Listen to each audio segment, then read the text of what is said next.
Welcome back to another Halloween special. Today, all about werewolves. We begin our journey with a very scary word. Etymology. The word werewolf conjures in our minds a monster drawn out by the moon, a creature that represents humanity's most wild and feral connection to nature, along with basic fears of losing our humanity and our connection to others. And so it is ironic that the word werewolf comes from the Old English for man-wolf, were man, wolf, wolf. There are other names for werewolves, but we shall explore those as we proceed. Werewolves have a long and interesting history, beginning in the classical world. To the ancient Greeks and Romans, wolves were powerful symbols. We need only put ourselves in the sandals of an ancient shepherd to understand something of the power of a wolf. And then, of course, there is the founding myth of Rome itself, where Romulus and Remus were found and suckled by a she-wolf. Wolves were indeed a potent symbol in the classical world. And so it is hardly surprising that myths abounded of men turning into wolves. Indeed, there was an ancient Greek word for it, lycanthropy, thrope man, lycan wolf. Herodotus wrote in his histories of a tribe called the Nuri, who once a year would change into wolves and run around for a week or so as wild things. Amongst the Greeks and the Romans there was the story of Lycaon. This fool served the murdered remains of a child to Zeus, testing to see if he truly was a god. And as punishment for blasphemy, murder, and cannibalism, Zeus turns the fool Lycaon into a wolf man. This theme of suffering for heinous transgressions is repeated by other writers, notably Pliny the Elder. To be a wolf is to be wild, and to be wild is to be outcast from civilization itself. Tales of wolf men could be found throughout the ancient world, and took particular root in northern Europe.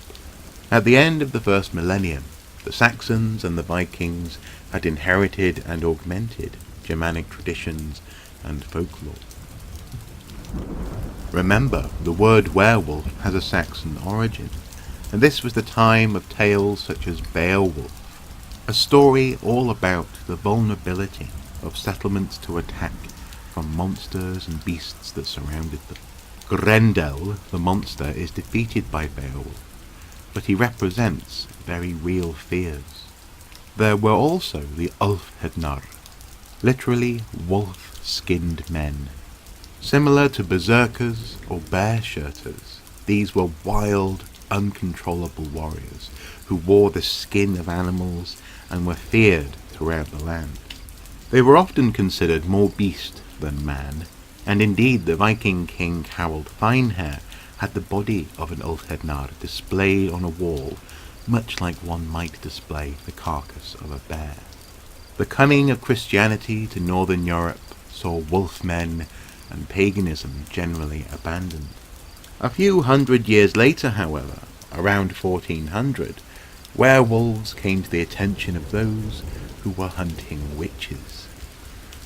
Stories had spread through Eastern Europe and into France of revenants, vampires, and werewolves, all consorting with the devil. The accusation of werewolvery was common, and punishment ranged from life in prison to death. The reign of King James I of England, he of the King James Bible, saw witchcraft prosecuted harshly. He regarded werewolves as victims of delusion, induced by a superabundance of melancholy. So werewolves were depressed, and witches were to blame. Witches, men, devils and monsters, werewolves were here to stay. There is a great deal of variation in the specifics of werewolves and their behaviour, in Eastern Europe, the Balkans, and parts of the Americas, that all seem to stem from the basic premise that to be a werewolf is to be cursed. Indeed, the spectre of humans merged with monsters resonates around the world. And where there are no wolves, humans are cursed as other creatures. In parts of Africa, there are were-hyenas. In South America, the were-jaguar. And in India, the were-tiger. Rules, rules, rules. What are the rules? How do you become a werewolf? Transformation into a werewolf is probably the most dramatic aspect of the creature's mythology. But supposedly there are ways to spot werewolves in their human form. Supposedly a unibrow meeting at the crook of the nose is a sign of a lycanthrope. Curved or unnaturally long nails are a sure sign of werewolvery. Do you know someone with unusually low-set ears? They may well be a werewolf. Another sign of a werewolf are elongated limbs that sway when a person walks. Some werewolf hunters believed that the only way to test a human was to cut its skin and see if there was fur in the wound. And in some parts of Russia it was believed that bristles under the tongue revealed a werewolf. Joining the werewolf's ranks is often the result of a scratch or a bite from a lycanthrope. But some believed there were also magical ways to transform. Supposedly witches would wear wolf skin to become wolves. There was a superstition that drinking rainwater from the tracks of a wolf would allow you to transform. According to 16th century Swedish writer Olaus Magnus, some werewolves were willfully changed by drinking special beer and repeating incantations. And of course moonlight, though not necessarily the full moon, simply sleeping outside on certain nights would put you in danger of metamorphosis. And of course there is allegiance with Satan. According to 17th century author Richard Rowlands, there are certain sorcerers who, having anointed their bodies with an ointment which they make by the instinct of the devil, and putting on a certain enchanted girdle, does not only unto the view of others seem as wolves, but to their own thinking have both the shape and nature of wolves, so long as they wear the said girdle. And they do dispose of themselves as very wolves in worrying and killing the most humane creatures. Once transformed, werewolves are distinguished by their size, walking on their hind legs, having human eyes, and typically having no tail. And once the rampage is over, werewolves in human form become weak, depressed, and tired. Is it possible that this is a medical condition? Interestingly, doctors have attempted to treat werewolves since ancient times. The famous 2nd century physician Galen described what he called clinical lycanthropy, where the patient believed he could transform into an animal and often had a ravenous appetite. Physical exercise and wrestling were prescribed to combat these urges. Medieval physicians attempted various cures, ranging from exorcism and surgery to the application of medicine containing the plant wolfsbane. In extreme cases, it was believed that nailing the patient's hands to a piece of wood would cure him, a form of sympathetic magic in the likeness of Christ, though, unsurprisingly, often these extreme measures killed the patient. The 16th century saw not only a renewed interest in werewolves from witch hunters, but also an attempt by some to rationalize the condition.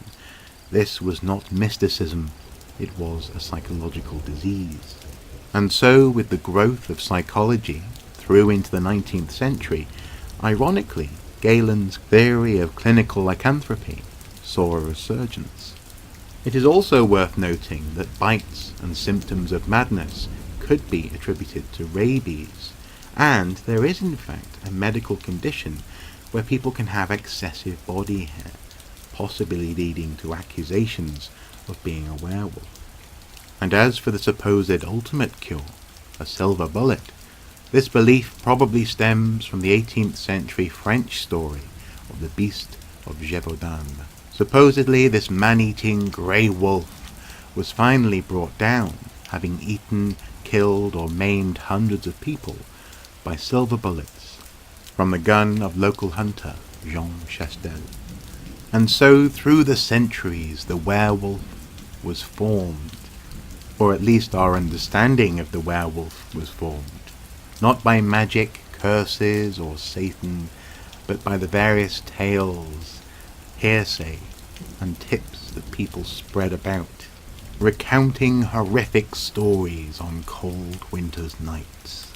The werewolf became popular in Gothic horror novels amongst the Victorians, and when cinema came along in the early 20th century, it didn't take long for werewolves to reach the silver screen. The first truly popular werewolf movie came along in 1935, The Werewolf of London. And so, my friends, they say forewarned is forearmed. Check your forearms for any excess hair, and I suppose only one question remains. When is the next full moon?